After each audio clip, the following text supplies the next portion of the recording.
and you're not entitled to work, and that's that. So we want to kind of understand where people are feeling, because they're kind of hesitant to have those conversations, and we want to normalise them. That's the goal, yeah. So winning over public support and, you know, reminding everyone that they are our heroes. They still are. Is there anything else you'd like to add or say? Look, I would strongly advocate for everyone to kind of have a look at what is going on in our hospitals, and especially our aged care sector at the moment. Our nurses are tired, they're exhausted. We've got, you know, severe shortages in every single health sector industry at the moment, and it's affecting everyone. It's not just affecting the workers, it's affecting Victorians. They're struggling to get vital health care that they need, and they're not getting it. We've got nurses here that are qualified. Some of these nurses have been around for 20, 30, 40 years, and you can't, that's irreplaceable.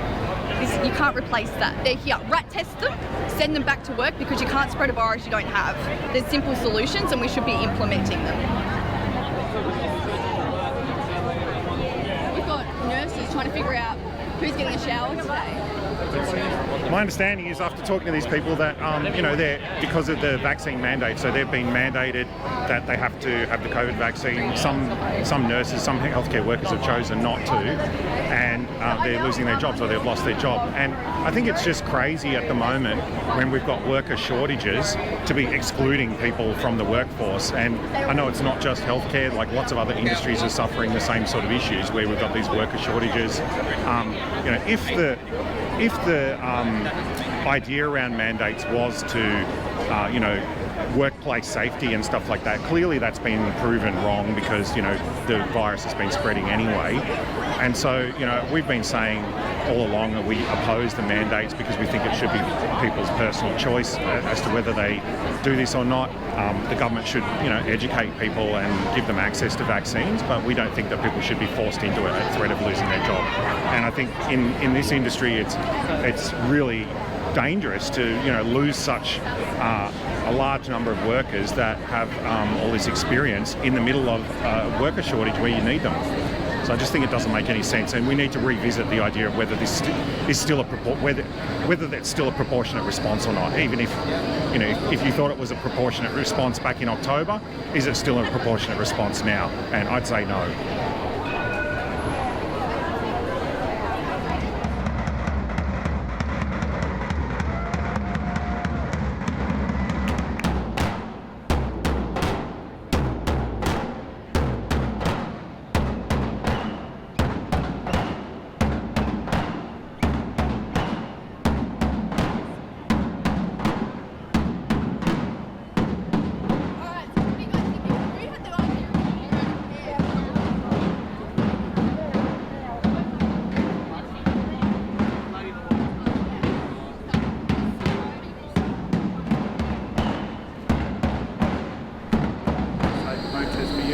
Safe protest for the public, and also expectations about going into businesses and stuff, where there's other protesters that are coming to different run throughs. Yeah, well, yeah, right. That's So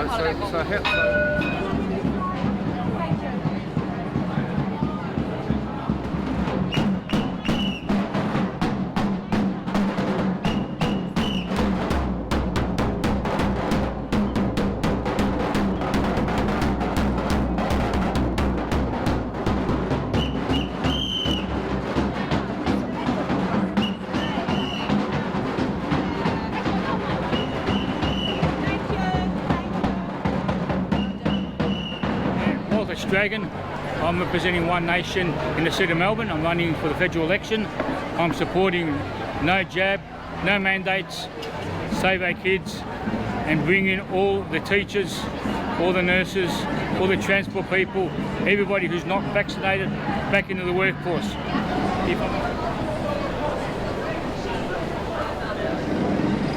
With 98% of the other community saying we're doing it, how come you guys say no? Is there something you guys know? Should I because everyone else is doing it? No, but as I said, is it because of being told, or is it the vaccine? Well, the vaccine. I mean, you can still get the Yeah, I know. virus, and I don't here to support consent. We have the right, as every person here does, to consent to what goes in our body, and we shouldn't be penalised by losing our job because we believe that. Well, I'm here to support all the other healthcare professionals like myself. I've been a midwife and a nurse and a lactation consultant for 38 years. And I am suspended and I can't work anymore, and I wish to work and I miss not working. And I feel discriminated against due to my health choices. And all I want is that we can have an informed consent and that those mandates are dropped so we can actually work again. Exactly. Well, the government shouldn't be mandating medical procedures on anybody, should they? It's pretty crazy. Yeah. In my home country, Germany, I would still be allowed to work at the moment because the healthcare professionals are still working. And in my country of studies, England, the mandates were dropped for the healthcare professionals. I would be able to work there as well. So just Melbourne hanging in there with their tyranny. Yeah. Thanks a lot for your time, guys. Thank you. So I'm here to support the organisers of this protest. I'm the State Secretary for the Nurses Professional Association of Australia. We're part of Red Union, so we're supporting all the nurses who have been unfairly dismissed because of the vaccine mandate. So look, there's thousands and thousands of nurses who are extraordinarily qualified and who have been kicked out of the health system, and this is a loss that can't just be replaced easily. It is going to cause patient deaths, there's absolutely no doubt about it. We've got nurses who are working 10 patients to 1 in medical wards on night shifts at 6 to 1 during the day. We have people working in aged care with 5 nurses for 100 patients. Ridiculous, insane numbers. People will die from this, and there's all these nurses who are ready to go back. There's all these alternatives to vaccination like rat testing that they could have, and the government won't even consider it. So let these people work. That's my message. My name's Liz, and I've been a nurse for 15 years. Today we are here representing all the healthcare workers who have been fired due to vaccine mandates. These have been in place since October last year. So I was fired in December and stood down in October. And we're basically here today to say that we are healthy and happy to work. We're sitting at home doing nothing and want to go and help our ex-colleagues.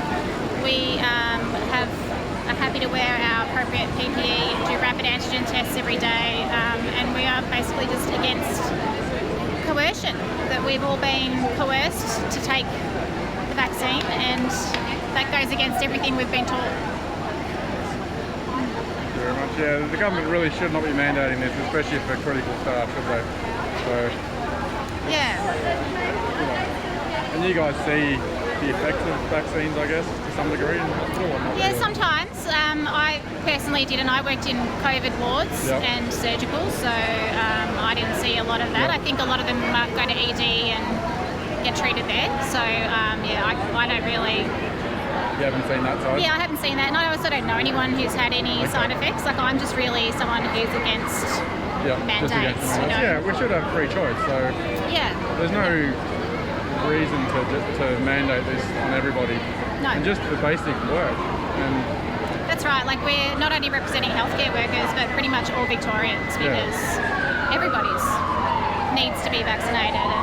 And, they keep changing how many you've got to have. That's so... And they're, critical staff shortages, and they're looking at finding temporary staff from who knows where. And there's so many that are willing to work that they will not allow to work just because they refuse to be part of That's right. There's, Code Brown, when there's plenty of nurses here that are happy to work.